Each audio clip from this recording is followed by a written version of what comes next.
Brought to you by Almond Auctions, the worldwide leader in antique tractor auctions. Watch him weave a classic tractor through a Missouri woods, and you'd figure Jim Woehrman is a farmer.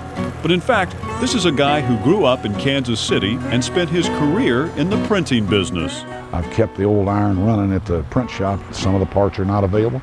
So what I do, I take them to the machine shop and say, how many dollars to make this part? And I've had to do some tractor parts like that. The fun I have is finding the tractors, finding the parts, hunting up the decals, and some of this stuff is pretty difficult to come up with.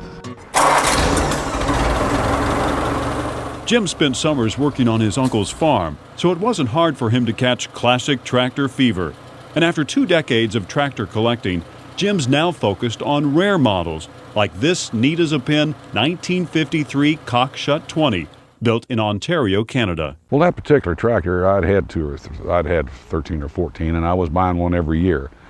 And I was at a show in Hamilton, Missouri, which is not too far from here, and I knew that the Cockshutt Wide Front 20 were rare. Rare as this tractor is, it took Jim a while before he could talk the old fella who owned it into selling. And I asked him 2 or 3 times, I said, how many dollars does it take to buy that Cockshutt? Well, I don't want to sell it. Well, he come up there one day and I don't know, he's sitting there. I said, you sure you don't want to sell that tractor today? He said, you know, I might. With just a little more friendly persuasion, the Cockshutt 20 soon became a prized part of Jim's collection. It's the smallest tractor that Cockshutt made. They made a lot of big ones out of Canada, and they made not very many small ones. And what's really unique about this one is that most of them they made were row crop, and this was a wide front.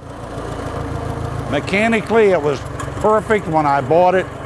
The only thing I did was straighten some dents out on it and repainted it, put some new tires on the front and put a new muffler and so forth. But you would think it had power steering. It's fairly light in the front end, but it just drives like a dream. It doesn't smoke. It's just an all-around nice tractor too. Should be used, but I think it's too nice to use, in my opinion. Nice indeed, and rare enough that Jim has had more than his share of offers to sell this Canadian beauty, including one persistent fella at a tractor show not long after the 20 was restored. He said, you know, he said, I had one of these tractors when I was a boy. And he said, I let it go, and he said, it's the biggest mistake I ever made in my life. And he said, I'd like to buy your tractor. And I said, I really don't want to sell it. I think this was the first or second show. And I said, I just got it redone, and I want to show it around. He said, now you don't understand what I said. And he reached in his pocket and he pulled out his checkbook and he opened it up and he said, you write the figure down and I'll sign it. Needless to say, Jim just didn't want to sell this handy little plow puller, and who could blame him? Back in the day, with its 4-speed Continental engine, churning out about 28 horsepower, Jim figures the good-looking 20 was just right for small chores around the farm. One feature I like about it is the front end, how easy it is to steer. I didn't do anything to it. It almost steers like it's got power steering.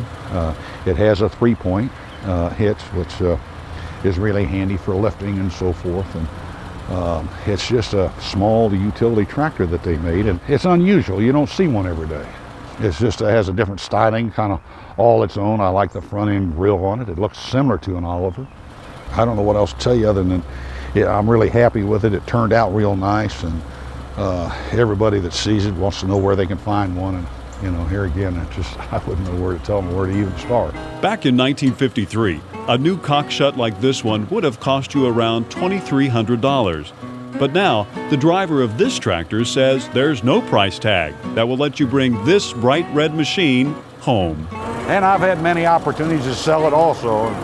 I'm afraid if I price at any price, somebody would buy it, so it's just not for sale.